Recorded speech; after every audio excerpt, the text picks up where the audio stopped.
हमारे पुराणों में हर चीज के लिए कथा है, वैसे ही वास्तुशास्त्र के लिए भी कथा है। आपको जानना है वास्तुशास्त्र के बारे में कौन सी कथा है?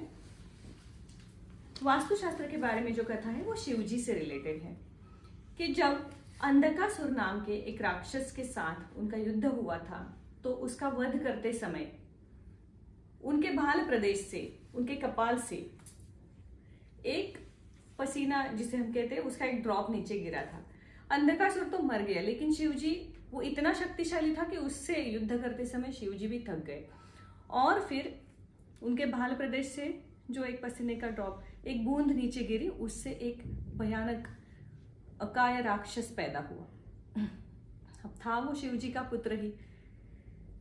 युद्ध के दौरान शिव जी इतने थक गए थे कि उस बूंद से पैदा हुआ जो राक्षस था वो बहुत भूखा था और जो चीज उसके सामने है उसे वो खा रहा था।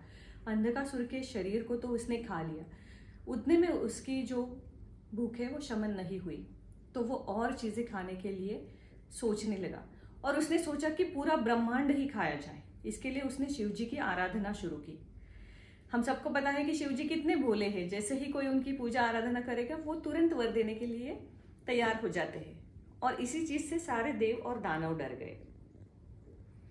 तो सारे देव और दानवों ने अंधकासुर को जमीन पे उल्टा लिटाया और उसके हाथ पैर पकड़ के उनको शिव जी के पास लेके गए और कहा कि प्रभु आप ही हमें इससे बाहर निकालिए।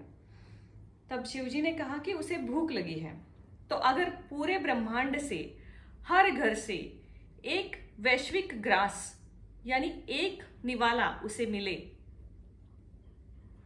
तो वो ब्रह्मांड को नहीं खाएगा।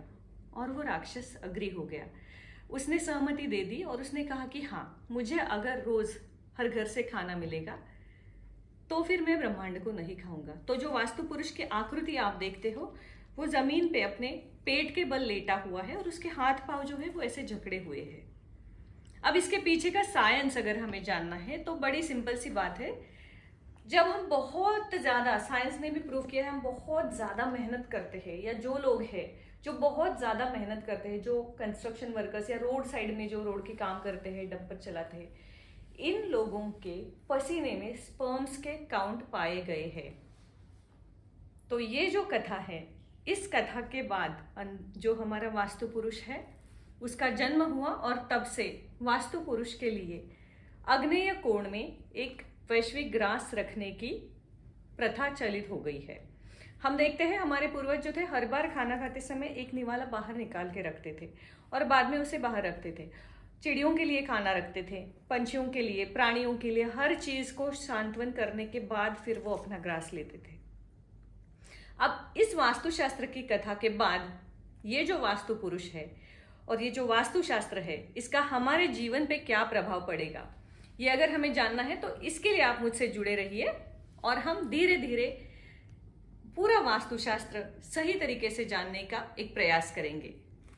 शुभम भवतु।